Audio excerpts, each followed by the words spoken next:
Jesselie B. Anderson began life in Layton, Utah.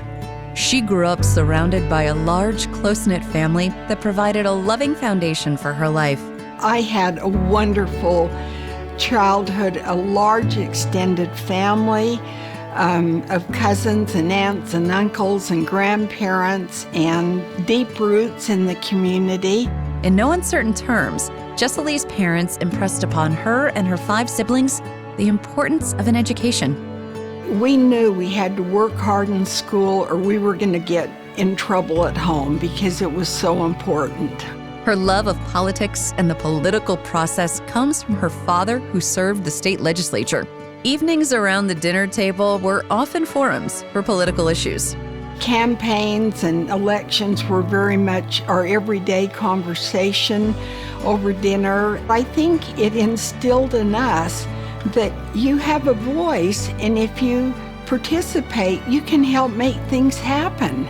There are a number of good universities in Utah, but as far as Jesselie was concerned, there was only one for her. I always knew I wanted to go to the U because my parents had both attended the U, and I especially knew that I wanted to go and I wanted to be active in the Greek system. The security of kind of having a ready-made set of friends, I felt connected from day one.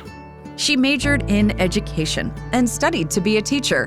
But perhaps from her family's influence, she was drawn to Washington, D.C. She turned a summer job into 12 years working in our nation's capital.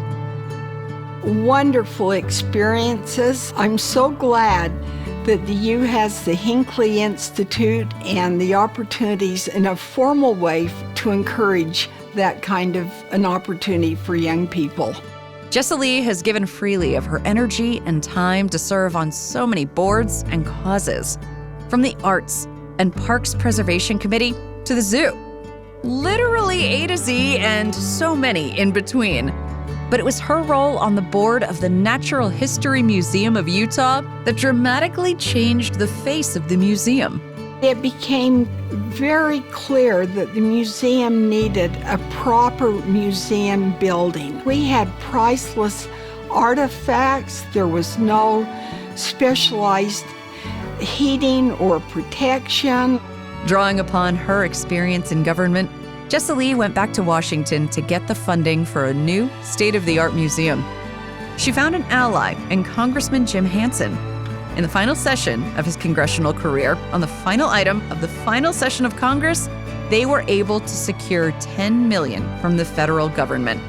Then we felt some confidence. It was just a gradual taking the next step. And after a long march, asking private donors and longtime supporters of the U for the remaining money required, the building was funded and finished.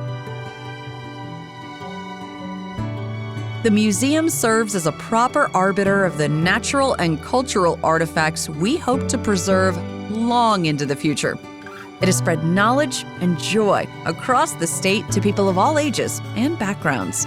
I'm beyond surprised at the impact the museum has had. The museum is really an introduction to the state of Utah.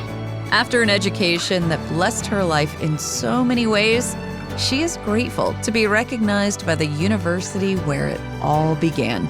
It means a great deal to me, and I'll be forever humbled. I love the quote by John Adams, "Education should teach you to make a living, but it should also teach you to live."